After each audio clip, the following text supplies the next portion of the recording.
Welcome to the last breakfast. Please enjoy the video. You already saved your workbook and picked the worksheet. Now start the preview immediately. First, define a print area or select the exact cells you need, because once you open Print Preview Excel shows what will print. Then press Ctrl+P or choose File, then Print to open the preview pane. You'll see layout, margins, and page breaks. Once done, take a quick look at page thumbnails on the left so you can jump to any page and spot issues fast.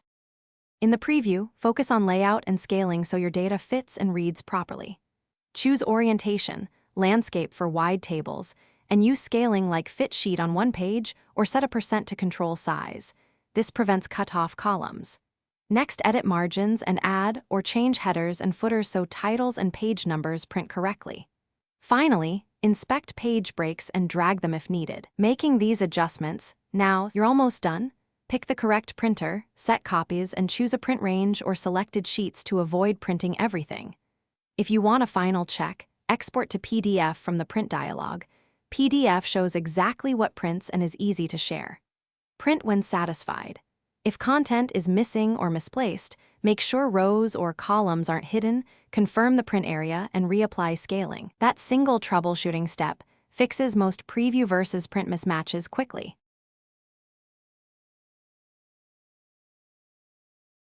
Thanks for watching. If this was helpful, leave a like and consider subscribing. See you next time.